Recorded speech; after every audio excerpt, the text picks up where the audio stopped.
Hello and welcome back to another episode of the Takedown, a Jackrabbit Illustrated podcast where we focus on South Dakota State wrestling. Once again, I am joined by some co-hosts. New this year is Alex, and you all know Jordon, or as Coach Simaz called him, J-Rock. I like that. I think I might have to stick with that, Jordon. Just want to say shout out to Cubbies again for sponsoring this. Cubbies has been a great partner with our podcast, and thank you for your help there. And Kubota's been our title sponsor all year. And if you don't drive an orange tractor, you have no reason not to. Go get yourself one. There's 9 locations in the great state of South Dakota, and they will help take care of you. Guys, how you doing today? I'm doing good. How are you guys doing? I'm over here. I'm admiring the sales pitch. Orange, just could somebody drive an orange tractor around? I mean, it's not that hard, right? Just get out there, buy one, and drive it around. Hell yeah! Cam, you should have heard Brendan's sales pitch. We were helping raise money for an organization called Alex's Lemonade Stand.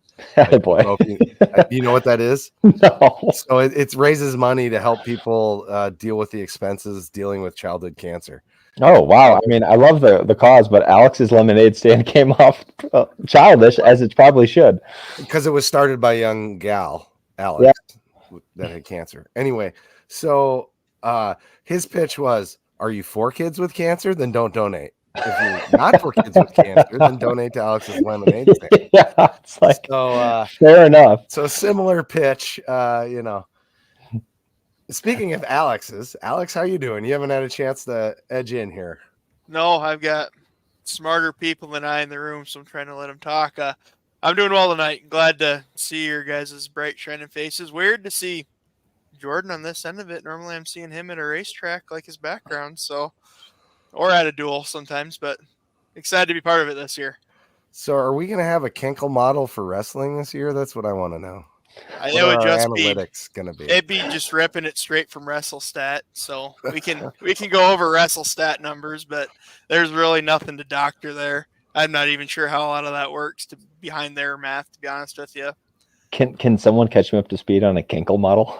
So it's like Black Scholes for pricing. So these are like inside jokes from the football podcast. But go ahead, Alex. So something new. That's kind of how I got involved. My wife used to work with Matt, and then he and Dallas were looking to bring on some additional content this year on the blog side. And I've had this computer model I built to basically simulate games, and I've done that for a predictive model for how the Missouri Valley Conference standings are basically going to shake out. So that evolved into an extra article and podcast on our network here, and then Chad and I got to talking, and big wrestling guy too, so here I sit. So Alex, I have to ask, how accurate was the Kenkel model this year? Is he gonna ruin it for your next show? Oh shoot! I mean, if it's hands off, it's hands off. I don't know what we have. I don't think we have anything planned for the end of the year, and I don't want to take too much of this. So we got an awesome guest. I want to stay on track, but I don't think we have anything planned for end of the year for Scared Money Don't Make Money, but Dallas and I will be coming at you with a little bit of a special edition for doing a little bit of a Missouri Valley recap here. And so not to spoil too much, but as far as outcomes of money line, win-loss, we were pretty spot on. I think it only got 10 total games of 120 some odd conference games wrong. Wow. And then so basically Alex is a nerd, but you should listen to what he has to say. This is right up Cam's alley here. So basically Alex needs to take this to Vegas, baby. Well, you don't make much money betting money line, but spread we averaged within 2 points ish.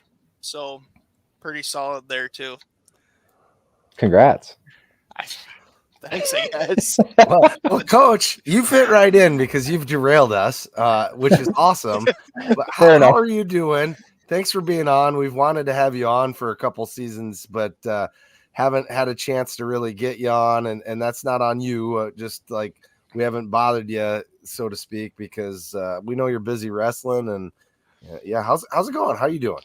It's funny you mentioned that. I'm actually still here at the facility, right? And I had to go outside and tell some of our guys. Some of our guys come in whenever they want to. It's open 24/7. That's part of the beauty of having the Frank, right? And I was like, "Oh, hey guys, listen, it's about 5-10 minutes to 8. Can you guys just turn down the radio just a little bit because I'm gonna jump on a podcast real quick?" And they're like, "What?" It's like, Nice. "Hey man, that's part of the game, right? It's part of the game that if you're gonna be a Division I wrestler, be willing to work out at any time of day or night, right?" And we have some really committed kids. We have a super good culture right now, and we have a lot of people rowing in the same direction. So it's you ask, how am I doing? Well, and as any coach or coach's wife or coach's family will know, how we're doing is always how's the team doing, right? Are we having issues? Are we dealing with some off the mat stuff? Are we dealing with some issues within our team in terms of culture or individuals? And things are going okay, right? Things are going pretty dang well. So I'm doing well as a byproduct. So you're telling me that since we're for the first time in history, we're ranked inside the top 10. There's not too many culture issues going on right now. So when Coach came here, right, and he wasn't shy about it at all, and I believe, um, every word of it because I think it's true too. He came here 5 or 6 years ago, and when we got here, it was no surprise, no surprise to us anyway, because the year previous to us getting here, they had a lot of success, right? But then the coach left, and the assistant coach left, and a lot of guys graduated. Some guys went with the coach, and yada yada yada, and we were kind of left with what remained, right? And we had some good pieces, but we had to build a new program. And at that time, we weren't great. But coach had this idea in his mind, which is, listen, if we're going to have any success here at all, and this is so true, it's going to happen as a team, right? It really, really, it has to happen as a team. Just a unique thing with SDSU, right? Where we're at. And I think the culture fits this place really well, right? There's some programs that it's all about, hey, we need to find 1, 2, or 3 guys, and we got to go all in on those guys. Hopefully they win a national title. Hopefully the other 2 are all Americans, something like that. And that's just not how coach wants to build a program. And that's just part of his personality, right? He wants to build a top to bottom team. And it takes a long time to do that, right? And it takes a longer time to do it in a sustainable way, that you have new guys coming in and you have depth at weight classes. And we're finally getting to the point now where we do have some depth, right? If our first guy is not up to, he might be sick, he might be, there's a myriad of reasons why a guy might not wrestle. And the next guy up is, dude, he's more than capable, which is really, really cool. And you mentioned being first time in program history, being top 10 in the country. That's great, right? That's a really cool accomplishment for our guys to accomplish. I was talking with Clay, because maybe it came out today or yesterday or something along those lines. And I was talking with Clay and Sloan and Cook and that group of guys, because they were here. They were our very first class. And they literally built this program from the ground up, that class right there. And I think it's really a unique experience and extremely cool for those guys to go from where we were to where they are now. And hats off to them, because, hey, you can congratulate us as coaches or whatnot, but we all know, we're all guys. We've all played sports growing up. It's the kids. They do the work, right? They go out and compete. They deal with the pressure. They deal with the school. They come in and practice every single day. They're doing strength and conditioning workouts. They're going through it day in and day out. The grind is on them, right? And it's very different from the coaching side.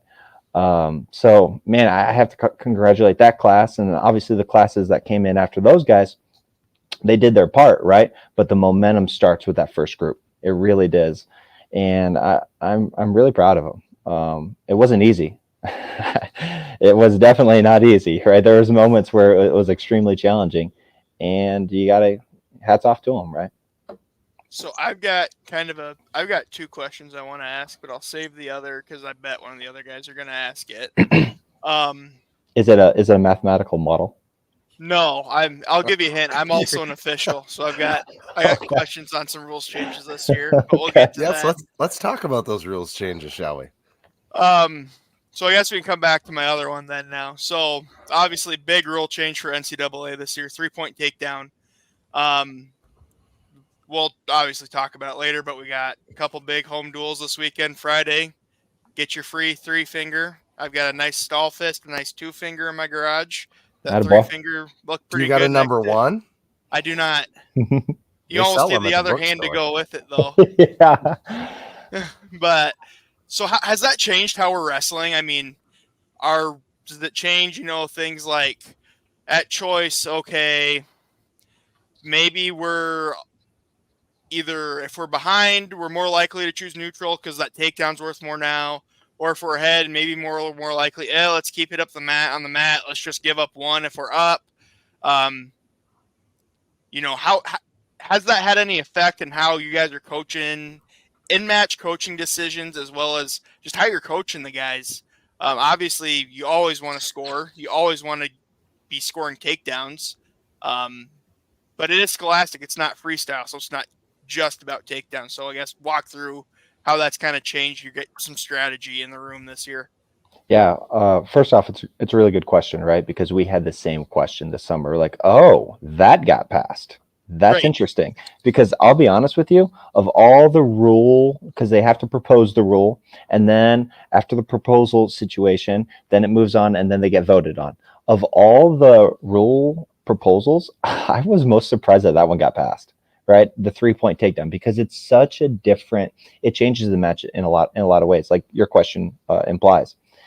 In terms of what it's done for me, or for us as coaches, let me answer first. I was super incredulous. I wasn't sure I liked it at first.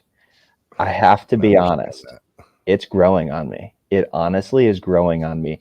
And let me give you why I was hesitant. I had apprehension because just because you make something worth more doesn't mean you're going to get more of that, right? The very opposite could have happened. Oh, it's worth 3. Whoa, I'm going to get one takedown and I'm going to stall out the match, right? Because now it's worth more, right? That doesn't seem to be happening, at least yet, which is cool. In terms of its impact and why I'm liking it more and more is it does seem like it's incentivizing more action, especially on the feet. And number 2, everything else is worth less, right? It's just a ratio terms, right? So it used to be takedowns 2, reversals 2, stallings 1, escape is 1. When you bump up, you basically takedown is worth 50% more than it used to be, but everything else is the same. In terms of like, if I take you down, you reverse me, and I get an escape, I'm up 4-2 now, which is wild, right? Because reversal is still 2 points. So it's you alluded to the freestyle piece of it. It seems like we're moving closer and closer to freestyle every year with slight changes. They want to see people wrestle on their feet, which I think is good, because I think that's where most of the action is in college wrestling. The other thing that I really, really like that they made an adjustment this year is they're starting to hit guys on top for stalling. Because from a fan perspective, even me, like, okay, I'm a wrestling coach and our job is to make sure our guy wins, right? In a lot of ways. But even me, I'm a fan too. I don't want to watch boring wrestling. That's not what it is for me. So when I'm in the corner, and I'll tell the guys, hey, we're going to the Cliff Keen or we're going to one of these tournaments. Guys, your number one goal should at least entertain me, right?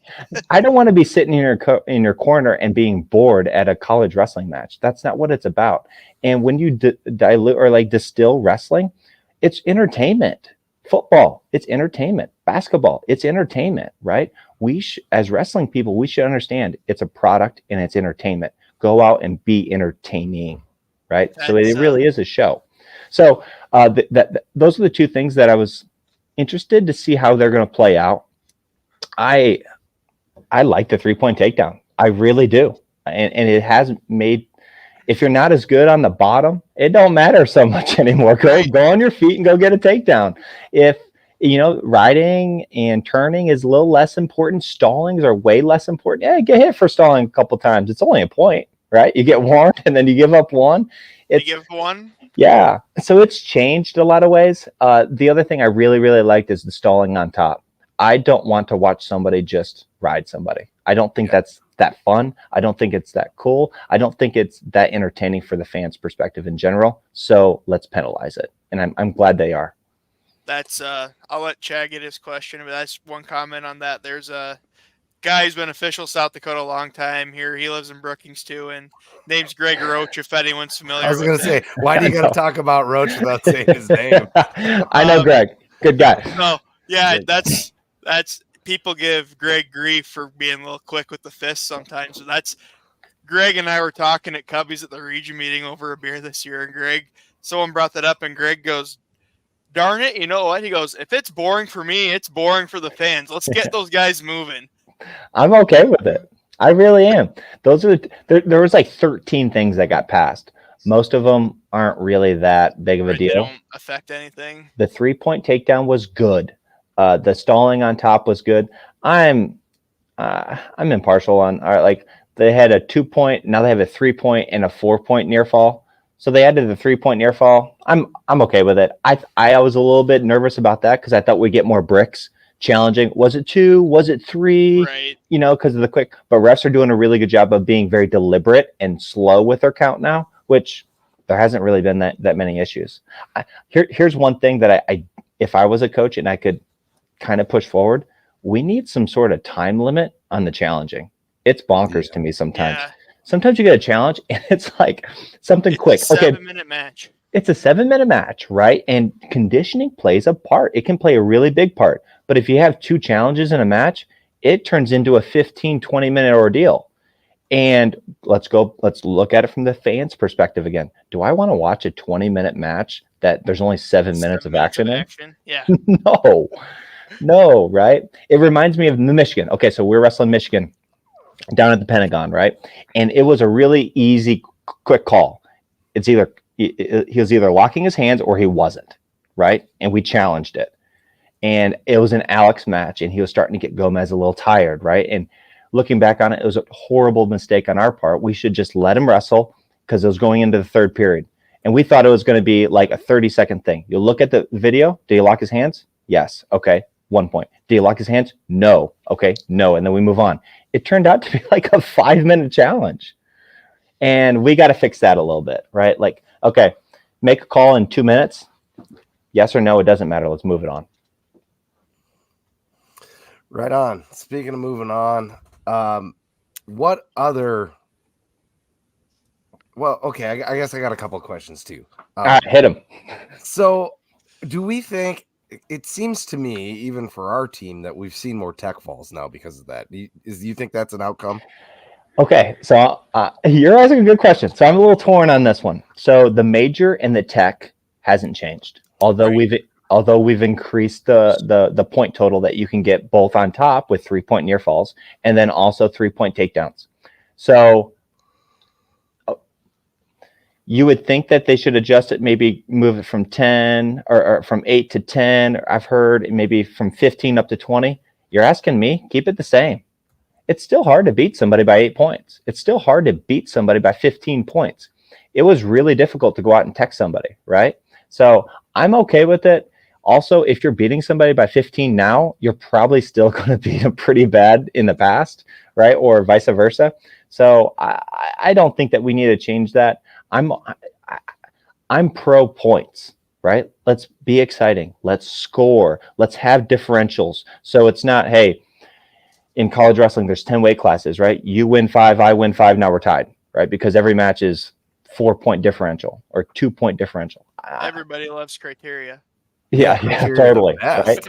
Yeah, me neither, right? So let's get out there and let's reward people for scoring points. So I don't think we need to change the major, and I don't think we need to change the tech yet. Well, I was just thinking we got to him faster was kind of what I was getting at. But what other rule would you say has brought about the most change so far this year? Like, one thing we were talking about beforehand was the medical forfeit, right? Right. So that was the leading question. Yeah, you led me in there. Okay, so I'll take the bait. Here we go. So one thing, and we got to talking about it because the Bison Open and the Daktronics were down this year. pretty significantly. And the change that they made this year, in terms of volume of wrestlers, right? So this year at the Bison, there might have been like 60 or 70 guys. And then at the Daktronic, there may 70 or 80 guys, right? A little bit more, but last year we had like 130, 140 guys at the Daktronics Open, and it was good, and there was wrestling all day, and it was a good event. The issue that we're having is the rule change was, okay, this year, if you medically forfeit and you haven't forfeited in the tournament previously, so your first medical forfeit counts as a loss. Now on the backside, if you've already forfeited, okay, then fair enough, but you still count that as a loss. Now what's happening is that disincentivizes guys to strap up if they're a little banged up, or if they have a seed to protect, or their winning percentage to protect, or because we're wrestling, right? We have the RPI, we have the winning percentage, and then we have the coaches rank. That's how you get to the national tournament. So, and hey, I'm a coach. I totally get it. We're incentivized to get our guys to the national tournament, or the best seed in the Big 12, right? Our ultimate goal is to get to the national tournament. So we're going to do things that we're incentivized to go do. So I totally understand it, but it's having some unforeseen consequences, which is, okay, now I don't want to risk it. I don't want to go to this tournament because if I do get hurt, then it counts as a loss. It hurts my winning percentage. It hurts my RPI, right? So and again, this is totally unfounded. This is all speculation on my part. I have no paper that says that this is happening. This is all anecdotal. I feel like this is happening. I talk to other coaches, and they're making similar decisions that we are, which is he's a little bit banged up. It's probably not worth wrestling him at the DAC, for example, right? And for that reason, again, I look at it from the fans' perspective. Fans want to see the best guys out there. Fans want to talk about matchups in a duel. The best guys wrestle in the duel. That's what we should be thinking about from a sports perspective, and trying to get the best product on the mat. And I understand why we did it too, from the medical side. If I actually get banged up, I don't want it to count as 2 losses, right? But at the same time, I also don't want coaches to game the system, wrestle the guy into the semis, and then forfeit out and not have to count as a loss at all. So there's no real Big Ten tournament the last 3 years. That's exactly why, right? Yeah. So you guys know. I don't have to explain it to you guys, but yes, that's exactly. So I think, and it happened 2 years in a row, right, at the Big Ten tournament. There was literally a guy that got to the finals and didn't wrestle a match, and he took second in the Big Tens. Guy forfeited to him. He got he received a forfeit. I've received another forfeit, and then he forfeited in the finals, and he was second in the Big Tens. It's like, is that what we want? And I think one match. Not good. That's not good, right? So we have to kind of figure out somewhere in the middle, right, as a sport. A half a loss. Yeah, I don't think that's going to work either. We'll find out. I mean, Kenkel, put on some sort of mathematical model to find out the exact right answer for this one. There we go. Engineers. What else you guys got for me? So the season started, and it's been off to a pretty good start. You guys are 6-2 on the year. Obviously, beat Michigan. Since this is our first podcast of the year, with everything getting started here, let's just kind of run through the first 8 duels of the year and everything. The first one you guys had was against DW, Northern State, and Augie, which were all it's the South Dakota Showdown or whatever, I believe. Really nothing expected there, or anything unexpected there happened. We beat DW 46-4, Northern State 33-6, and Augie 37-9. How do you think that affects the state to put on that duel? Well, that's kind of why we do it, right? We obviously know all those guys pretty well, the coaching staff, and we're debating. I mean, obviously, Marty Mueller, he wrestled here, right? We have a really good relationship with Marty, and we know the guys really well down at Augie, and then Northern has one of our own up there as well. So, in Zeke Andrade. So we communicate with those guys. Hey, is this something we want to do? What do you guys think? Get their opinions on it. And yeah, They were about it, right? They were for it, and so and we wanted to put on something that was all South Dakota. And I think it's good, right? We're going to have a little bit of a challenge next year because we're going to have Sioux Falls now. So University of Sioux Falls is adding wrestling this coming year, and we have to figure out. So 4 is really easy. You put 2 mats out there and two teams duel each other, and it's really simple. With that 5th team, we might have to workshop it a little bit. It might change a little bit in the future, exactly how the event is structured. But I think it's good. I think it's a good opportunity for our younger guys, too, to go out there and wrestle some matches in front of their fans. Our freshmen can now wrestle up to 5 times before burning their red shirts, similar to the football rules, which I think has been a positive change for our sport as well. And that happened, 2 years ago. And so we utilized some of those dates with some of our freshmen, some of our incoming guys, and then a lot of our underclassmen get some reps for that. And I think it's good for us. I think it's also good for the state of South Dakota, just to get a bunch of Division 1, 2, and 3 wrestling programs in one roof and let them all wrestle.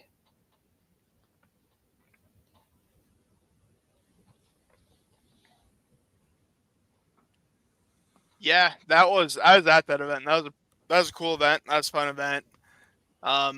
It's a different event, right? Because you got multiple things happen at the same time. It's not just a bunch of Jacks fans, right? You have a lot of Augustana people. You got a lot of Northern people. You got D-Dub that brings up a group. So it's a mixed bag of an event.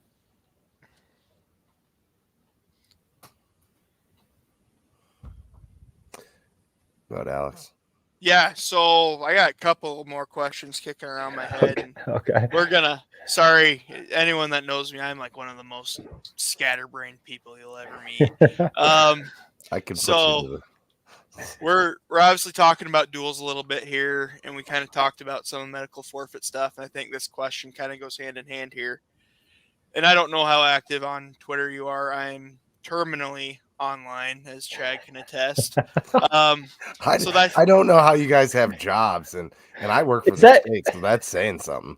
And is terminally online, is that a good thing or is that a bad thing? It's a bad thing. Okay. But you on have no idea note, how many times my phone goes off on a day with 3 other guys in a group chat. It's just boom, boom, boom, boom. Anyway. But anyhow, that's been one of the hot topic discussions on wrestling Twitter has been how do we make people care more about duels? And I think this is important personally, because if we're going to grow the sport, we're going to bring in more casual fans. If you're taking someone to watch a wrestling event for the first time, the 4 of us could sit there all day. Got my shirt, went to D1s last year. It was a really damn good time. 4 of us will sit in an arena and watch 12 straight hours of wrestling, and it's awesome. We love it. Someone coming for the first time, probably not going to hit. But you take them to a duel, and the team score's a little bit easier to explain, and they can get invested that way. But the bigger teams, and I'm not saying us, I think you and Coach Hahn and the rest of the staff have done a great job of putting emphasis on duels. But a lot of those other bigger programs, they do not care about duels, and you can't really be convinced otherwise. So to kind of wrap up my actual question here, as someone who thinks duels are the best way to grow the sport for the casual fan base, how do we incentivize teams to care about duels? It's a really good question, right? It really is. It seems like you want me to go off on my rant that I've been going off in the last couple of weeks. So we went out. You have a platform. Yeah, here's my platform. So okay, so we went to the Cheesehead after the Michigan. It seems like you're alluding a little bit to the Michigan duel too, right? So we went to the Cheesehead after the Michigan. I was thinking about that very question. But it's not just that duel. No. It's been happening across the country in a lot of different ways. First, let me be very clear. I couldn't agree with you more. I could not agree with you more, right? And I want to go back to where I was talking about before, us coaches. And I totally understand why coaches do it. We're incentivized. What is our ultimate goal? Same as our kids, which is to get to the national tournament and have them have the best national tournament they possibly can, right? There's a lot of ways to get there, and they give us the blueprint: RPI, winning percentage, coaches rank, right? And then they rack and stack them based on that. The top 33 go. Okay, You tell us how the game is played. Now we're going to play the game, right? Yep. But with that being said, I couldn't agree with you more. We need to make duels important for the very reason that you just said, which is we're talking about football and basketball. Those are really entertaining events. Sitting 12 hours in a gym watching wrestling is not the most. I'm a wrestling coach and I'm not entertained by that idea, right? What I want to go to is an event, an hour and a half, one team versus another team, right? Just like you said, it's the perfect. I don't know if it's the perfect, but it's really good in my perspective as a wrestling fan. It is the best event from a entertainment perspective that wrestling has to offer, right? I don't want a casual fan like, hey, come to the Daktronics. It's too long. Hey, come to Las Vegas. It's too long, right? It's multiple day tournament. We have our individual national tournament, which is really good, and wrestling fans love to go to that. But a casual fan, the duel is perfect. It really is. It's done in 90 minutes. There's a break in between. You can go get some concession stuff. You know, it's this team versus that team, and we should make them as important as possible, because what happens, and I think you're alluding to this a little bit, is if I'm trying to get X, Y, and Z to the national tournament, I'll send up my backup. I'll send out somebody else. But a fan paid money to come watch this match, and I thought this matchup was going to happen, and this one, and this one, and this one. And that's what I was expecting. It's different than my expectations. It's actually less than my expectations, and now I'm displeased. I think it's not even so much that as there is anyone that's a big wrestling fan like we are. There is some gamesmanship to, I'll move this kid to steal match points here. I'll move this kid to steal match points here. It's when that kid doesn't even go out there and he's completely healthy. Mm-hmm. I'll tell you why it happens, because we want to. I say we, but I think you're right. We rarely, if ever, do this because, hey, I was talking to Chad, a couple hours ago before we jumped on. There was a time that Utah Valley wasn't going to wrestle us, right? Because of COVID. It was back in COVID. It's like, hey, we had a couple COVID things. Can't do it. It's like, okay, understood. That night, we got on the phones. The next day, we changed our competition schedule and our plans and our travel. We got into a couple passenger vans, drove down to Omaha, flew out to Virginia, and wrestled 2 duels. That's what it was like, because that's what Coach believes in. It's important for us to wrestle. It's important for us to get our guys ready. Hey, anytime, any place, we'll make it happen. So I think Coach does a really good job of avoiding some of the things that you're talking about. But from a coach's perspective, they're going to protect their seed, right? Come the Big 10 tournament or Big 12 tournament. They're going to protect their winning percentage. They're going to protect those things. And how the game is currently structured, it doesn't make a whole lot of sense if I'm a top 5 guy to wrestle somebody that is a lower seed than I am or lower ranked than I am and risk losing that match. I think that's wrong. I think that it's not the right thing for our sport. Everybody's talking about growing our sport. We have to realize how you grow a sport or how you grow anything is make it entertaining, baby. Make people want to watch it. And we need to focus on that. We should really focus on the entertainment product of wrestling. I really do believe that. And hey, I'm a wrestling coach, but I'm still going to play the game, right? We're incentivized to get our guys to the national tournament. We should probably revisit that and look at that from a sports perspective. So we were talking beforehand, and one of the things. Did we get sidetracked again? No. It's been great. No. This is you're great, man. We got to have you back for sure. All of our wrestling staff is awesome, and we knew that.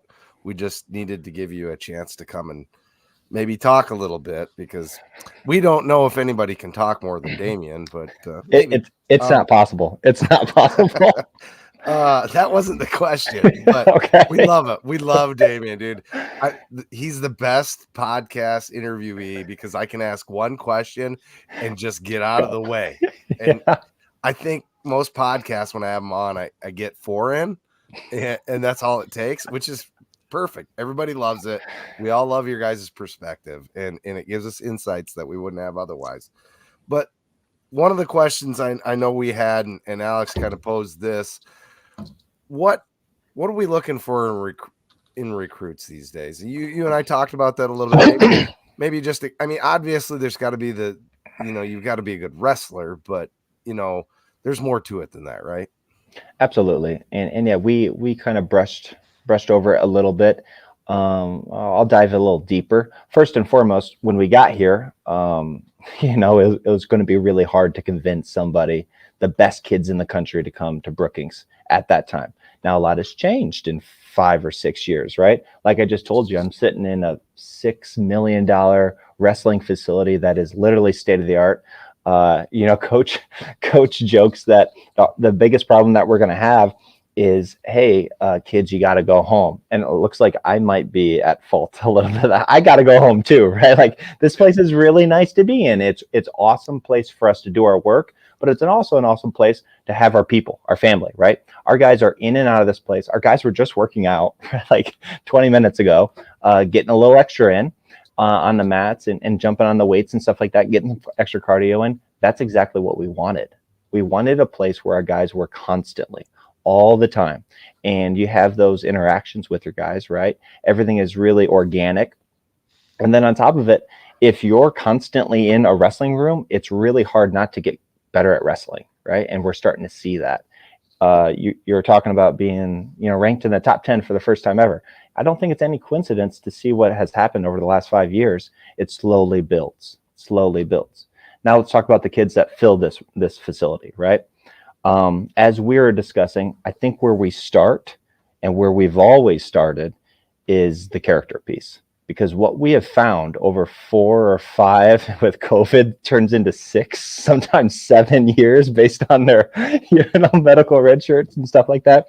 What we've found is, first off, something we already knew, which is wrestling's really tough, right? And if you don't have the character, if you don't have the forthrightness, if you're not going to do what you say you're going to do, if you're not going to put your head down and go to work every single day, the guys that are around in 4 or 5 or 6 or 7 years later are the character kids. And if you give us a guy that's decently athletic, that cares about wrestling and has that character piece, which is a really good person and will work hard, we can teach him the wrestling. We can teach them wrestling over time. And I think if you look up and down our lineup, you've seen that over the 5 or 6 years that Coach has been here, we've been able to develop our guys. We really have. But it starts with the kids themselves, right? They have to want to put in the work, and they have to fit into our culture. So, going all the way back to where we started this conversation, which is we're going to do it as a team. And Coach really, really believed in that. And it's been really fun to look back over the half decade we've been at this. And he was right? We have done it as a team. And I think we've built our culture around that very theme. Awesome. So after we got done with that, then we went to the 3 Big Ten competition duels for us. We wrestled Minnesota. I thought this was the year going in. Me too. I think there was some stuff. I think there was some stuff that in the lineup that caused reasons to not do it, but I mean the highlight of that match that duel had to be Tanner Jordon upsetting McKee finally. Yeah, you talk about character, right? Like Tanner Jordon's been with us from the very beginning. It feels like if it wasn't first year, it was the second year, and he's exactly what I was talking about, right? He's just a gritty kid. We call him a Grammy, him and Caleb Gross and Clay, right? They're guys that will just work and work and work and work, and they happen to be super, super tough, right? If you watch that match at all, it just came down to toughness. I don't think anybody, including myself, and TJ won't mind me saying this because it's true, and he says it to me, TJ's not going to beat anybody because he's faster or quicker or more talented than they are. He's not the most athletic 25-pounder, which is a field of very athletic kids, right? What he is he's the toughest 25-pounder in the country, and I can guarantee you that. And if you watch that match, he won pure toughness. That's why he won. He won that match out of pure toughness. And he's been closing that gap with McKee. The very first time he might have got pinned or he got thrown to his back right away, and it was very lopsided, and then shortened it up a little bit. The Southern Scuffle later that year. Then the next duel, it got tighter. I think the last time they wrestled was just a couple point match, and then hey, this past year, TJ finally not just caught him but passed him up. So. Yeah, I mean, it couldn't have started better because let's go to 33. Derek Cardinal beats Tyler Wells, who literally teched him 2 weeks ago, or like 2 weeks prior to that match. I'm going to be honest. I've seen a lot of wrestling. I haven't seen a kid that got teched 2 weeks later go out and win the match. I was utterly impressed. Cardinals made massive jumps. Obviously, you look at a season this year relative to last year, and you talk about progress, right? Cardinal has moved in the right direction and continues to get better and better and better and better. And I'm excited to see where this season ends up. And we start at 25 and we start at 33. With those two starts, you're thinking, wow, this could not have started better. And this is going to be a year we're finally going to knock off the Gophers. Caleb Gross comes in at 41. You guys are alluding to Clay being out, right? Clay is slowly but surely coming back now. He's getting himself back into shape. And, last year it took Clay a little bit of time to get his legs under him a little bit. And this year the challenge is, of course, it's compressed season. So he started wrestling basically January 1st this year. And Clay, you only got, 2.5 months? 2.5 months to get yourself back in championship mode. So he I think the first week or two was a little bit shaky, and Clay will say that, but he's in a much better place now. He's trusting it now because he was a little uncertain on where his knee was. I'm going to be completely honest with you. Anybody on our team, there's no one else I'd rather put in the position that Clay is in right now, because I see a comment, and Clay we trust. Me too, right? Me too. I feel the same way. Clay's a guy that's going to put his head down no matter what the adversity is, and he's going to make the best out of it. He's getting healthier now. He's getting back in shape now. We're going to see the best of Clay here in the next 2 months, which is, hey, perfect timing. Now, moving forward in the middle of that Minnesota duel is when we kind of let it slip, right? We had some matches that were very winnable, and hey, we didn't win them this year. But guess what? When you lose a duel, what do you say? Hey, duels don't matter. Duels don't matter, right? So, hey, it didn't matter. When you win a duel, you go, I told you, duels are always important. Yeah, that's that threw me off there. So we wrestled Nebraska, right? Did you get a chance, because you were around for that time frame, I believe? Were you around when, because they had Nash Hutmacher come back and wrestle? Were you around when Nash was coming? I heard he came to campus, and obviously, I think it's pretty obvious to people that are in the know that wrestling's always been his favorite sport.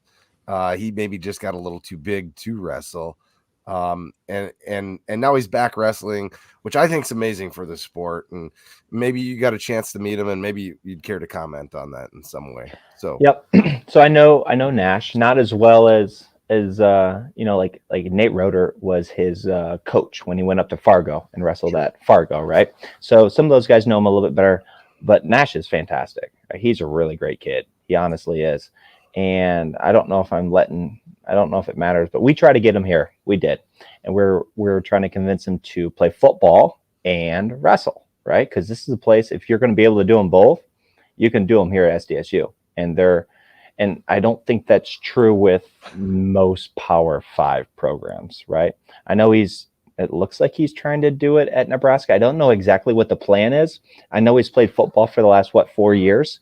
I don't know if he's going to play. 1 year left. I think Rule's all for it, because that was kind of a big thing with Rule versus Frost. Obviously, Chase Mason, someone most viewers would be familiar with, is Frost told him no. He said, you're going to play baseball. I don't want you playing football. And Chase Mason probably could have started for that team last year, but that's here nor there. So then how does that work? Is he going to finish the season and then strap the pads back up and go back out? And I believe so. play? I believe he's going to try to put some weight back on. And he had to have cut, right? I mean, He was Oh, yeah. listed at 315 on their football roster, so football coaches Which- lie. 305. It's still a 20-pound cut. I mean, I was gonna say, like, yeah, he was big in high school or shortly after high school, and I don't think he would have made it. So you go to Nebraska, you get on a Power 5 weightlifting program. I don't see how you don't put on weight, other than, you know, if you followed Nash on, his dad had him on a pretty heavy weightlifting program, but yeah, it's got to be a lot of work for a guy like that to cut, and I can't imagine that he had to cut a lot in high school. There's not a lot of big guys that cut, is there? Nash might have been one of them. He might have was, been, right. he was large. If you saw him in high Yep. school, he was big. And you're talking about Yeah. his dad, Joe, right? Yeah. Joe's not a small man himself. No. But I have to imagine you go to a place like Nebraska football, you're probably going to put on some pounds, right? I have to imagine that wasn't easy to go from football, then like, okay, hey, wrestling wants you. Cut though, whatever, 20, 30, 40 pounds, whatever it was, to get down to weight. I bet that was the biggest challenge. Now let's talk about the wrestling piece. You haven't been on the mat for 4 years, you know, like in college isn't high school. I think there's going to be some rust. I think there's going to be a little bit of growing pains there. I'm not saying that he might not be their best guy, but that's challenging, right? It's really, really challenging to play Power 5 football and then try to go and be the wrestling starter. I've seen it happen before. I'm not saying it's not possible. what's But the Iowa kid that's trying to do it? Keeter, I think. Yeah. Right. Yeah, that's right. Keeter. Now So Nash is, if He's anybody can do bigger than it, Keeter. well, Keeter's trying to do it at heavyweight too, but He played linebacker. he was a linebacker, right? I mean, they're both really, really good. Keeter is really good at both, I guess. I don't know him as a football player, but from the wrestling perspective, he's really solid. But you have to remember, Nash is freakishly solid too. I think he's a 2-time Fargo third place winner in freestyle, and obviously he crushed it in South Dakota, and he could be super successful in wrestling if he wanted to. I'm not putting it past him. So I'm not gonna put words in your mouth, but kinda. You're saying that football shape is maybe different than wrestling shape. I think anybody that's done both sports would agree with that. Yeah. I mean, are there football fans listening to this right now? What should I say? Different. It's just different. Like, how do you explain to somebody that's never wrestled that the short period of a match is more intense than a whole football game? Chad, what are you talking about? It's only 7 minutes, man. You can do anything for 7 minutes, right? Exactly. That's my point. Thank you. Yeah. We got a dude from Montana that always sits on our podcast. Can you talk just a little bit about Avery Allen? I know he's in the room. Good to have him on campus, right? Avery Allen, absolute joy to have on the team and on campus, like you said. He is actually going to be strapping up for the first time this weekend, so he'll be heading out. We have a number of guys, so obviously we have our duels. So Friday night, 7:00, we wrestle UNC, not Northern Carolina, but Northern Colorado from Greeley. We got them Friday night, and then Sunday night we have Cal Baptist, believe it or not, which is a Big 12 team, coming in probably Sunday, I think, at 2 p.m. But in between there, on Saturday, we have an open over in Worthington, Minnesota, and we're sending probably 15 of our younger guys. So it'll be the first time that he's going to put the singlet on. And not necessarily represent us, because he's going to be unattached officially, right? Because because it doesn't necessarily count for one of his dates, but he'll be out there and he'll be wrestling with 14, 15 of his comrades.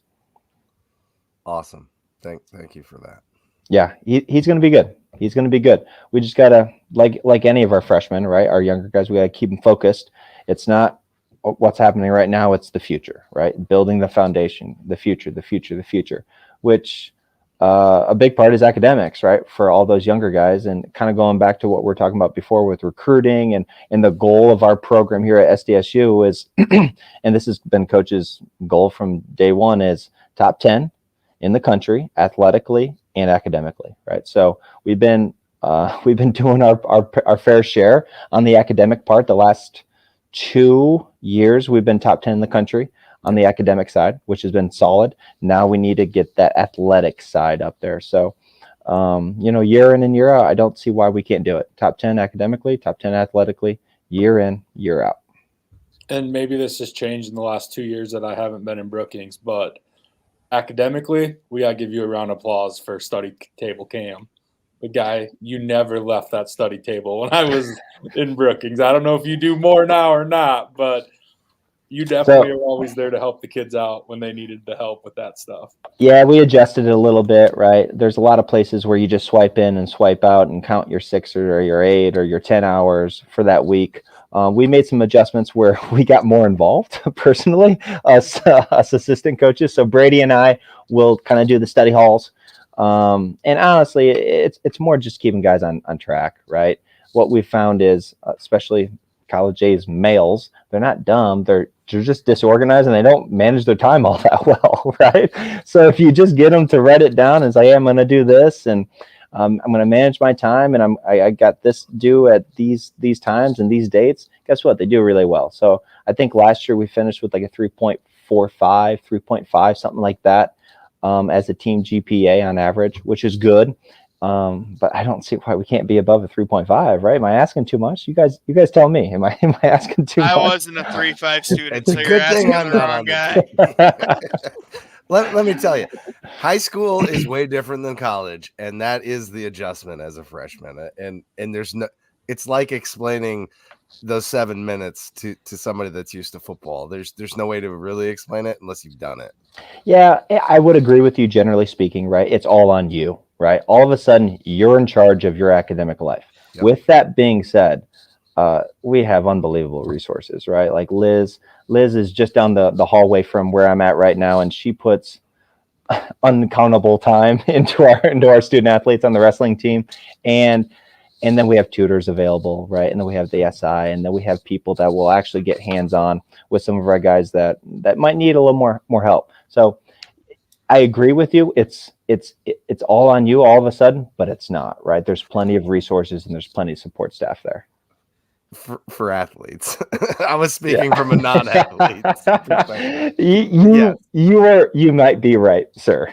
Yeah, for athletes. I mean, there's always places for the non-athletes to get tutored too, but unfortunately, if you choose the 9 over the library, you're probably not going to get tutored the best at the 9. You'll learn something.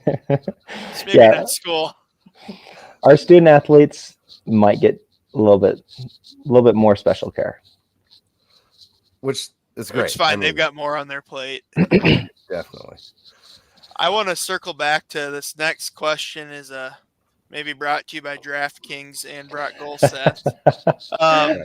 Brock has a good question here. So he's talking about filling the portal, and he kind of called out Iowa. And like I said, question brought to you by DraftKings. To be fair to Iowa, they had some unexpected holes to fill in their lineup, but we have not been a portal team here. Can you speak to your, obviously Coach Hahn very involved, but what's our philosophy on the portal? What we try to avoid it altogether. Kid have to be a good fit, and how do you think it gets talked a lot in other sports, obviously, but how do you think it's affecting wrestling as specifically?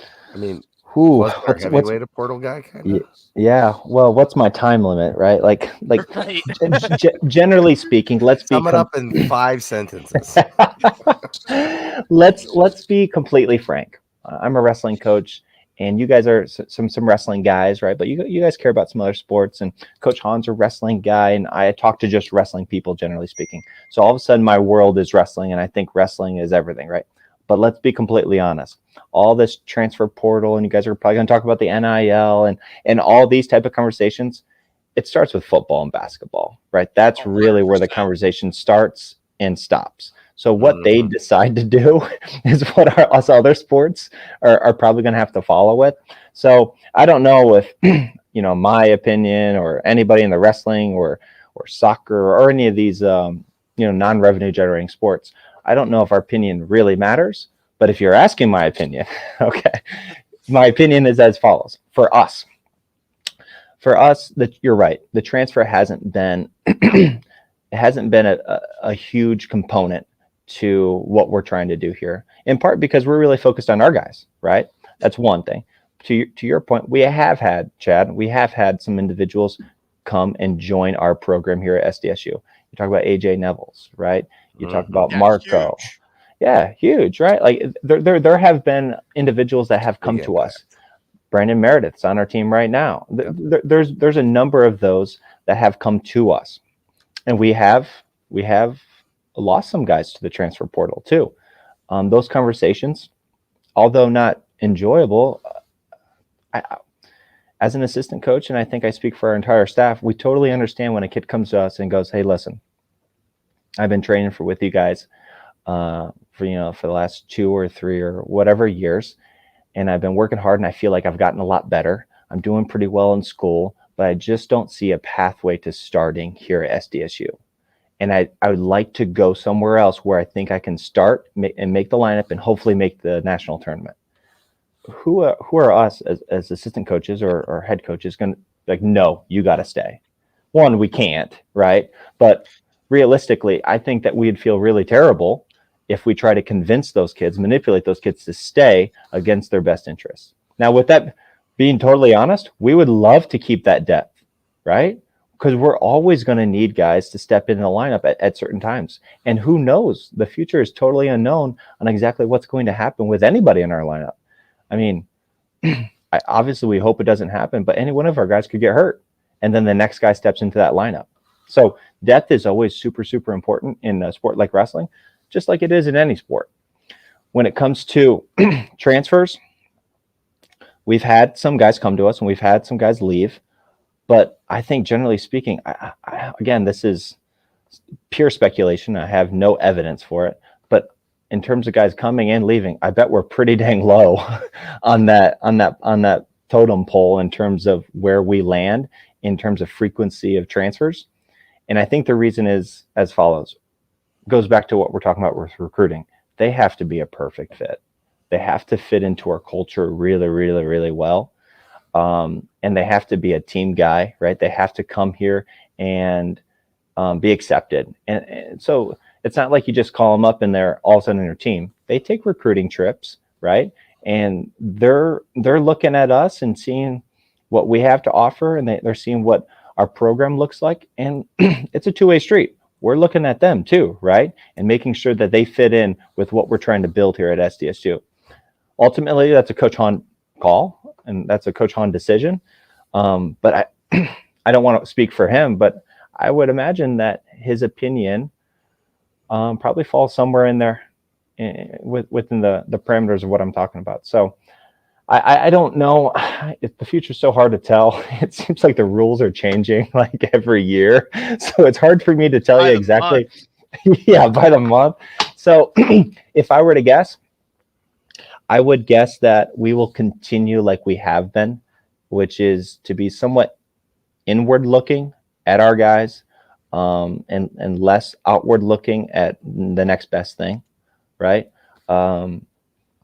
But there's always exceptions to the rule, and it has to make a whole lot of sense, and that has to be the perfect fit. And for those reasons, yeah, we don't partake as much as maybe some other programs.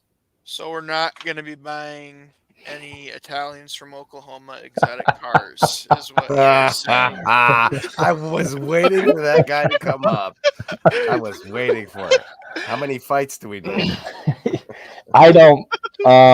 You don't have to comment. We're just I don't fans. foresee. I'm gonna give you a PC answer, but it's gonna have some flesh to it. I don't foresee that conversation being had in our near future. Yeah, that's not the fit that we're talking. That I mean, we talked about character and Right. I have my opinions on what that is. And I don't think it falls really in line with what we've been talking about. I just think that our program looks at wrestling and what we're trying to accomplish very differently than The ones looking at him. said individual. Fair enough. All that talent. Anyway, Jordan, go ahead, bud. So then after Nebraska, we rolled into Michigan.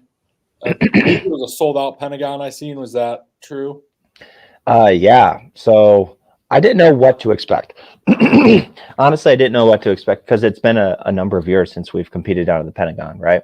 And that's for a number of reasons. One, it's nice to wrestle in Sioux Falls, but it's not Brookings, right? And there's something to be said about wrestling a home duel in Brookings, which is really nice. And we're looking forward to Frost being done. It's been renovated, for a year, maybe a year and a half now, and I think we only got another year maybe to wait until that thing is renovated. It already looks really, really nice. We're excited to get in there and roll some mats out and compete. We actually compete there, in a couple days. So we'll see how that goes. Obviously, once the construction is completely done, it's going to be really nice, and looking forward to that. But we were down in Pentagon, right? Was it sold out? Yeah, it was sold out, right? And that kind of goes back to what we're talking about.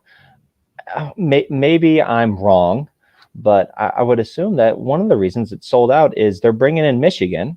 And it's funny that you just asked the question. You just asked the previous question, and then we're talking about Michigan duel, right? Michigan was one of those teams that has a very different makeup every single year because they have partaken in the transfer portal a little bit more. And then you compare us, right? Two very, very different teams. Extremely different teams. You look at us, we're very blue collar. We're very, we're going to come at you for 7 minutes straight. We're not necessarily the biggest, fastest, and the strongest, but we're going to continue to go and go and go and go. In the long term, we believe that leads to a lot of success. But we get down there, and there was 3,000 people in the fans because they thought they're going to see this Michigan team versus us. And I like to think that the event went well. I think it was pretty. I think it was pretty exciting. I think the Sanford people did a really, really good job putting on the event. It was really well organized. It was the hospitality was fantastic. We got down there in plenty of time, and the only thing that I think that you could complain about was some of the matchups, like we were talking about before, right? You thought we might see TJ versus DiAgostino. We thought you might see Swenson versus Lawan, right? And those just didn't materialize. We did our part. What's that? He said we did our part, and I was going to say throwing a jab out there. It had to be a bit different vibe than the Binghamton. Yeah, you were there for that, weren't you? Yeah, so and that must have been the last time that we did it. Correct? I think it was the first time. Was that no, it wasn't. And I'll tell you why. Okay. Because the very first time that we went down there, we went down there, and it was our very first year, and we wrestled Arizona State. Oh, okay. Yeah, and they're like, really? Because our first three duels is like Arizona State, who at the time was like top 5 in the country. Then we go to Minnesota, and they were like 7th in the country. And then we wrestle Oklahoma State. That was like our first 3 duels. And that was when we had a very young and inexperienced team. And we're like, oof, this is what we got, right? And then you fast forward, and then we wrestled Binghamton, I think the next year. And then I think we took a hiatus, and we didn't wrestle down there until this year. Yeah. And that guy got hurt. That was kind of a weird.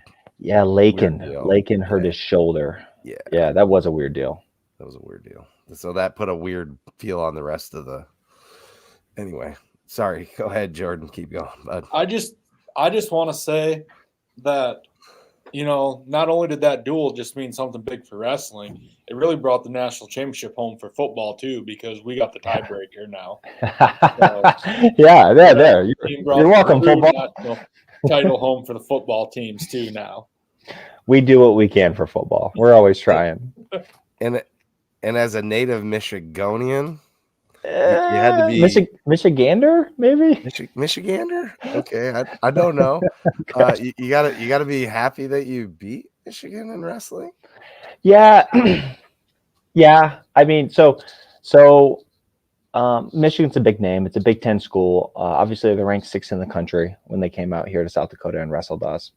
But I know Bourmet a little bit, right? And I know their coaching staff a little bit. I like their coaching staff. I think KJ's a great guy. I know Chirella well, and Bormet. I don't know as well as maybe I hope, but really classy guys, really good guys. But I just don't know the team all that well, right?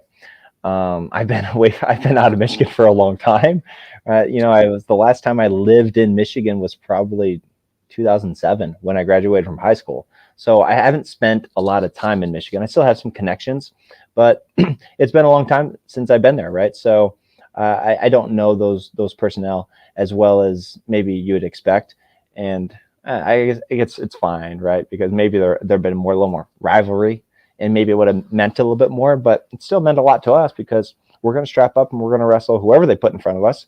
And, just like this weekend, we're going to wrestle UNC, and then we're going to wrestle Cal Baptist, and we're going to try to put on a show. I mean, that needs to be the narrative, I think, for our program now moving forward is, hey, each and every year, especially these last few years, we've been the team had, I think last year was the first time we had 8 Scholar All-Americans, and the first time that we had 8 qualify for the national tournament this past year, right? Now this year, first time that they're ranked top 10 in the country, which is awesome, right? This past year, or this year, I suppose, first time that we've had all 10 guys ranked in the rankings, which is pretty cool. But I think if you just kind of rest on your laurels, then also you get a little complacent, right? You got to look toward the future. Of course, we want to be top 10 academically and athletically every year. But then what, right? Then what? I think we have to continue to put points on the board. We have to entertain. Let's put more people in the stands, right? Let's get more guys to the national tournament. Let's get more guys on the podium. Let's get more guys on the top of the podium. I think that's where your eyes have to go. Keep your feet firmly planted on the ground. Absolutely, we're going to be realist, but let's start looking up to the top because that's where we need to go. Okay, yeah. Jordon, I think you got some more questions here you wanted to ask. Why don't you head in that direction? I think you got to be unmuted. So yes, you said that you haven't been to Michigan since 2007. So, I kind of know the story from getting to know you a little bit, but I just want the viewers to know kind of what did you do when you left Cornell after wrestling until you decided to come back to SDSU to be a coach for wrestling? Yeah, I guess it's not necessarily a traditional path for assistant wrestling coach, so to speak. But so I got out into Cornell, which is Ithaca, New York. I was in Ithaca from 2008. Wow, we're getting older here, boys. 2008 to 2015.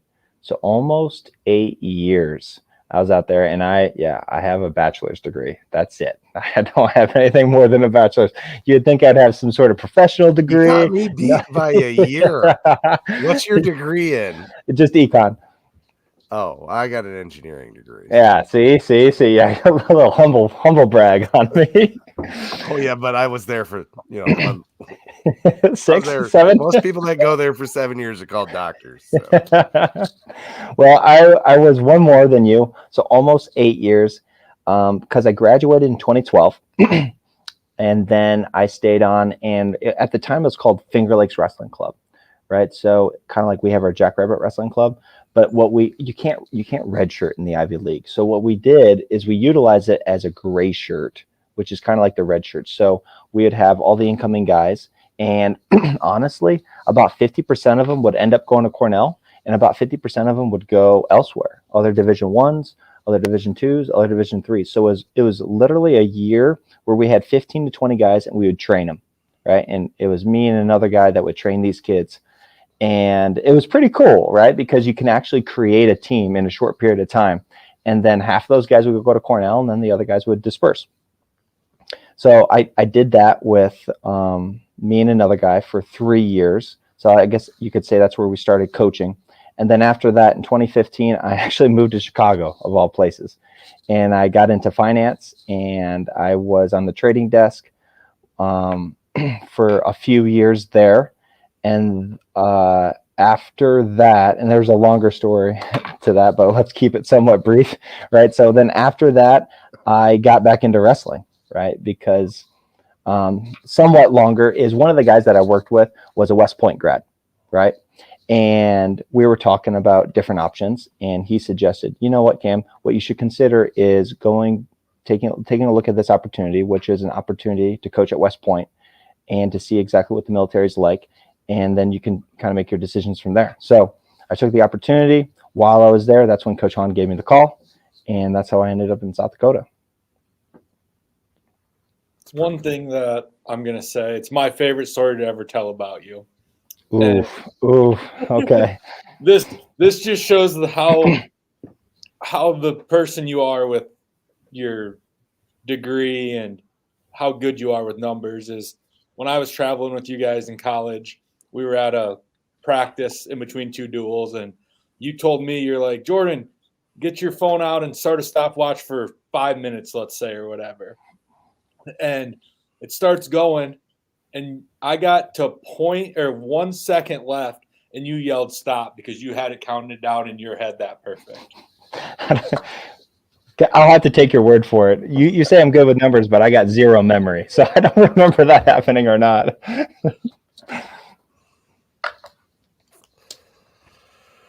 Alex, you got another final question here? We should probably let Coach go. He's been on here for an hour, and we surely got to appreciate your time and respect that you have other things going.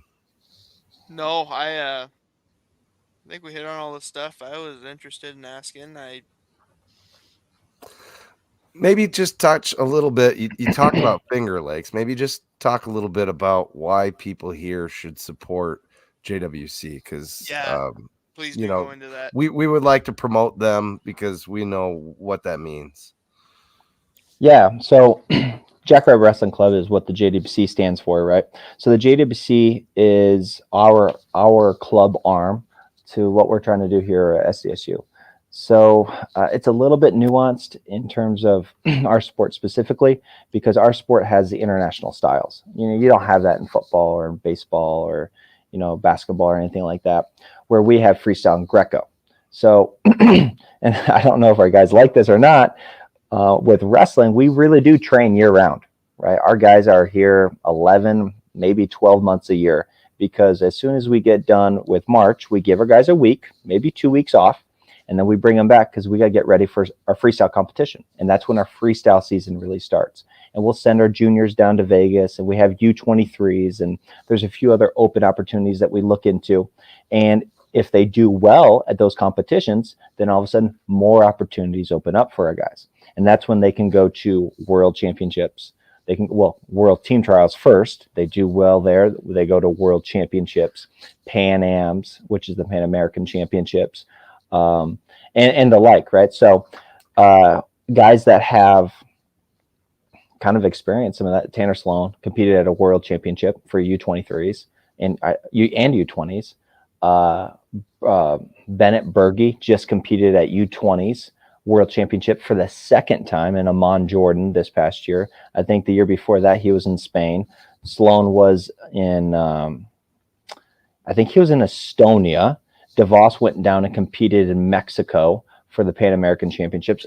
Berge again this past year was down in Chile where he won a Pan American gold. Yeah, all these guys have gone and competed, and they all have done well, right? They're all bringing back world and Pan American medals from these competitions, which is freaking awesome. Those are huge opportunities, and it's huge development for our guys.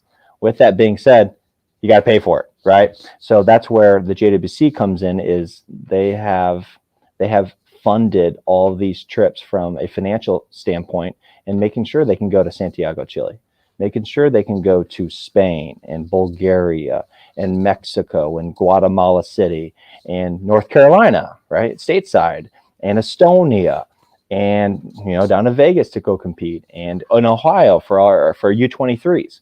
It doesn't happen, and that's where the Jackrabbit Wrestling Club comes in huge, right? We do our golf outing, which is in September, and then actually it's going to be in February this year. We're going to have our raffle.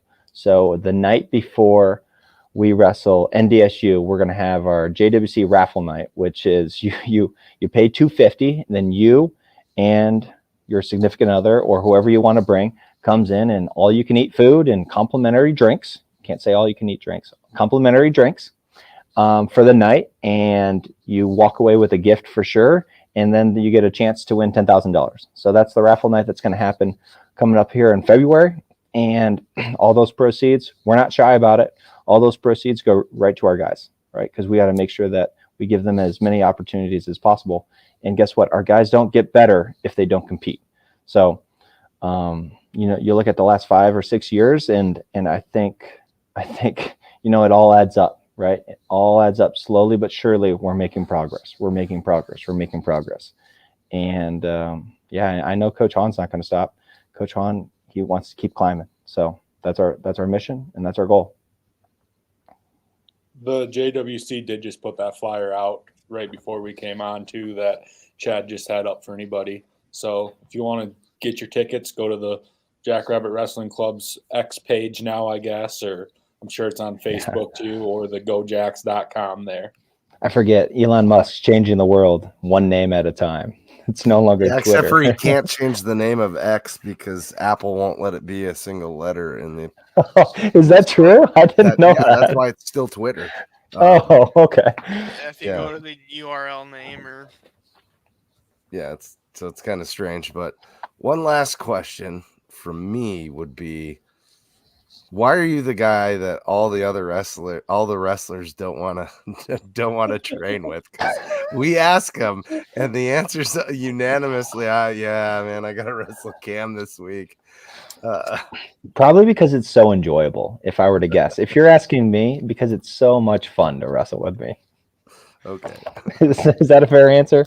Sure. Yeah, all right. I just didn't know if you I'm sure you knew that, but So I'm a little bit like a guy like Clay, right? I guess what? I didn't have any success because I was the fastest or the most skilled, right? God knows I didn't have success because I was the strongest. I was probably the weakest dude in 97 my entire career. But the reason I had success is because I'd wrestle hard and I would never stop, right? And those are things that I think are important for our guys, right? It also happens to be somewhat tiring, but our sport is tiring. Like you said, in 7 minutes, you'd be surprised how tired you can get. But oftentimes it's that guy who's willing to do a little bit more, especially in the third period. Hey, oftentimes third period, it's going to come down to a takedown. Are you going to go get it?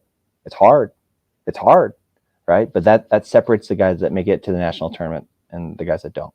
It separates the guys at the national tournament when the pressure's on, people are screaming and hollering, and you're exhausted. Are you going to go get that third period takedown?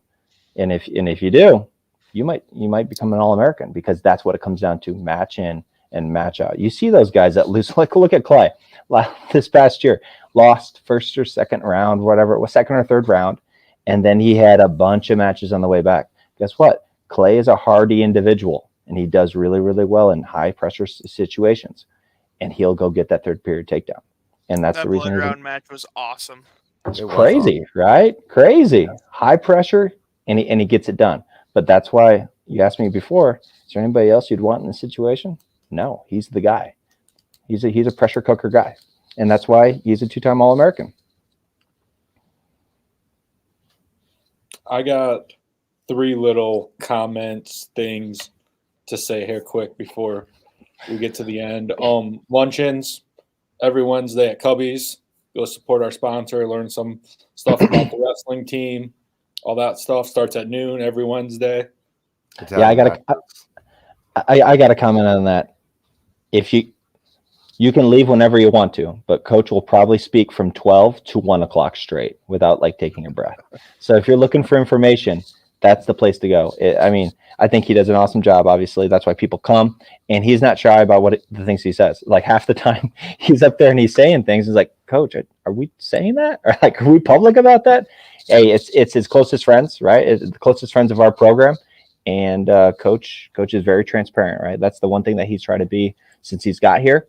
So if you want to know anything about our program, come on down to Cubby's at noon, and he'll let you know. And if he doesn't, afterward, he does Q&A. You can ask any question you want. He'll answer it. It's probably I know I've tweeted this, but I miss the wrestling matches, and I miss my time with Coach during the week since I've moved out of Brookings and not been there no more, because Wednesdays at Cubby's are were always fun. I was hoping to get back to one when I was home for Christmas, but unfortunately that weather played a role in making that one. So I was pretty Checks out. disappointed. I feel the same way. It's a little bit startling the first time you go, but yeah, everybody will settle in. My other thing is, if there's any high school coaches or high school wrestlers listening, or clubs for AAU and that kind of stuff, if you get on the website, I don't know who you got to get a hold of or what, but they do free admission to duels.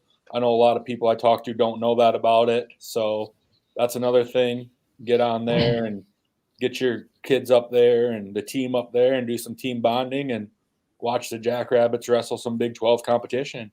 Yeah, if I could second that, I wholeheartedly support that. It's awesome, right? As long as you fill out the forms or whatever it is. I think it's in Minnesota and Iowa too. Am I right, J-Rock? Yeah, any high school. If you're any high school program in the local area, show up, have the form, free entry for all the kids and yourself. It's awesome. And we want as many people as we can get. Yeah, for sure. And then my last thing is Northern Colorado on Friday. Me and Chad pretty much did a whole podcast last year after the Northern Colorado duel. We don't need to bring our pitchforks and stuff. The kid is finally kicked off the team. Is he? So we don't got to worry about him showing up Friday night to wrestle. We can take that offline. You want to stay on a couple minutes after, we can talk about that. Okay. All I can say is, I was wrong when it first came out, because it happened at Southern Scuffle again, right? It did, yeah. It did, yeah, at the Southern Scuffle, and I thought, you know what? He's talented. He's pretty dang good. He's a threat in the Big 12 and all those things. And I thought that they'd figure out a way to make it go away, but I was wrong. And somebody else took the other side of my bet or whatever, and they were absolutely right. And that was his last match in college. Potentially, maybe somebody else picks him up, right? But yeah, there was a lot of Twitter outcry over that. I got in on it. Yeah. Okay. Yeah. Alex, you got anything left? No, he's not here. But to piggyback off your Cubbies lunch and stuff, anytime you see Coach Hahn around town, just don't be afraid to talk to him. I've got two quick Coach Hahn stories.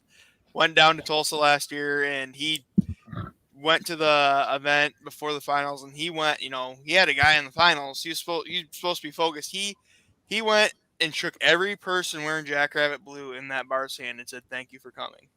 Because that's the type of guy Coach Hahn is. And in that same vein, church Easter Sunday this last year, he probably doesn't remember it, but it made my daughter's whole week. She was being rambunctious in church as always, and he was sitting in the pew behind us and just made funny faces and took a load off me and kept her preoccupied for most church. And I'm appreciative for him for that too. So yeah, we're pretty lucky to have him, right? And I think our kids feel the same way.